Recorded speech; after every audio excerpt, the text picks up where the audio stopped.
യുഎഇയിൽ VPN application ദുരുപയോഗം ചെയ്യരുതെന്ന മുന്നറിയിപ്പുമായി അധികൃതർ. വെർച്വൽ പ്രൈവറ്റ് നെറ്റ്വർക്ക് ആപ്ലിക്കേഷനുകൾ ഉപയോഗിക്കുന്നത് യുഎഇയിൽ അനുവദിക്കപ്പെട്ടതാണെന്നും എന്നാൽ ദുരുപയോഗം പാടില്ലെന്നും സൈബർ സുരക്ഷാ മേധാവി മുഹമ്മദ് അൽ കുവൈത്തി വ്യക്തമാക്കി. പ്രൈവറ്റ് നെറ്റ്വർക്ക് ആപ്ലിക്കേഷനുകൾ ഉപയോഗിക്കുന്നത് യുഎഇയിൽ അനുവദിക്കപ്പെട്ടതാണെന്നും എന്നാൽ ദുരുപയോഗം ചെയ്യാൻ പാടില്ലെന്നും സൈബർ സുരക്ഷാ മേധാവി മുന്നറിയിപ്പ് നൽകി.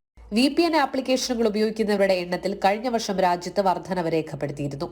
VPN ആപ്പുകൾ 18 ലക്ഷം പേർ ഡൗൺലോഡ് ചെയ്തതായി അറ്റ്ലസ് VPN പുറത്തുവിട്ട ഏറ്റവും പുതിയ ആഗോള VPN ഉപയോഗ സൂചിക റിപ്പോർട്ടിൽ വ്യക്തമാക്കുന്നു. ഇതോടെ രാജ്യത്തെ ആകെ VPN ഉപയോക്താക്കളുടെ എണ്ണം 61 ലക്ഷത്തിലെത്തിയിട്ടുണ്ട്. മാനദണ്ഡങ്ങൾ അനുസരിച്ച് VPN ഉപയോഗിക്കുന്നതിന് യുഎഇയിൽ നിരോധനമില്ല. അതേസമയം നിയമവിരുദ്ധമായ രീതിയിലോ കുറ്റകൃത്യങ്ങൾക്കോ വേണ്ടി ഉപയോഗിച്ചാൽ നിയമ നടപടികൾ നേരിടേണ്ടി വരും. അതോടൊപ്പം യുഎഇ സർക്കാർ തടഞ്ഞ വെബ്സൈറ്റുകൾ, കോളിംഗ് ആപ്ലിക്കേഷനുകൾ, ഗെയിമിംഗ് ആപ്ലിക്കേഷനുകൾ എന്നിവയിലേക്ക് ആക്സസ് ലഭിക്കുന്നതിന് IP അഡ്രസ് മറച്ചുവെച്ച് VPN ഉപയോഗിക്കുന്നതും നിയമവിരുദ്ധമാണ്.